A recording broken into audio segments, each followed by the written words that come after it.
pemirsa, untuk membahas lebih jauh terkait kisruh dalam aksi yang dilakukan GMBI di Bandung, telah bergabung bersama kami mantan Dewan Pembina GMBI Anton Carlyan. Selamat sore Pak Anton.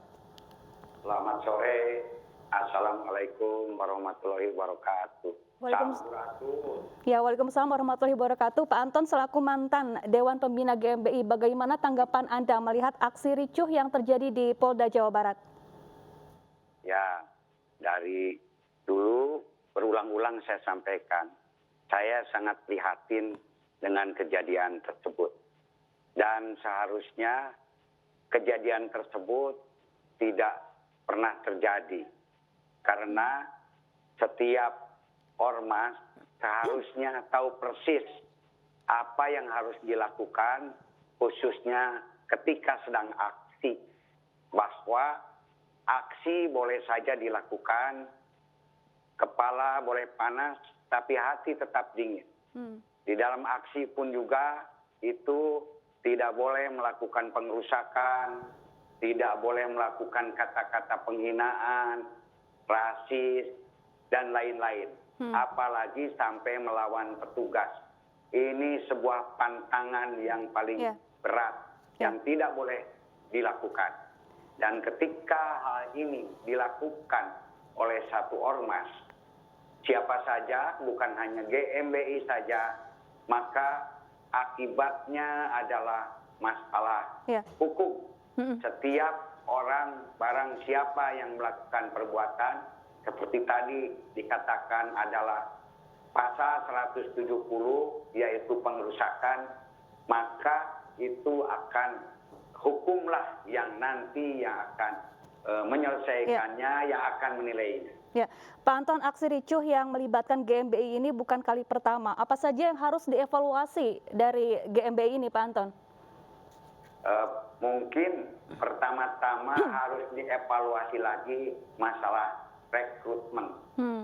Jadi rekrutmennya, anggotanya tadi juga kan ada residivis. Padahal dulu ketika saya masih jadi pembina sampai 2018, GMBI ini dibentuk untuk menjadi wadah kader-kader yang cinta Pancasila, justru yang untuk menjaga NKRI. Bahkan dulu ketika zaman saya, jangankan narkoba, yang ketahuan ada minuman keras saja, kartu anggotanya dicabut. Jadi di dalam hal ini, GMBI harus introspeksi diri, terutama dalam menyeleksi anggota-anggotanya. Dan juga di dalam hal ini, ketika aksi demo, yang kadang-kadang untuk menaikkan nama itu membuat sesuatu hal yang di luar perkiraan lah. Karena di dalam media itu ada yang dikenal bad news, good news, dan bahkan ada juga yang dikenal dengan martir. Sehingga apabila mengadakan suatu perlawanan, apabila mengadakan satu pengerusakan, itu akan menaikkan citra atau namanya. Tapi itu saya kira sudah rumus basi lah, yang tidak perlu dilakukan oleh siapapun juga. Karena masyarakat ini sekarang sudah muak, sudah jemu dengan aksi-aksi yang anarkis, pengerusakan, dan lain-lain. Apalagi di masa COVID sekarang. Justru LSM, ormas dibentuk oleh bangsa dan negara ini dengan tujuan untuk apa? Untuk membantu negara di dalam rangka pengawasan dan juga untuk mencapai tujuan negara dalam rangka kesejahteraan dan kemakmuran. Bukan untuk melakukan hal-hal yang anarkis. Ya, sebetulnya sejauh ini bagaimana proses kaderisasi dan juga pembinaan di tubuh GMBI, Pak Anton?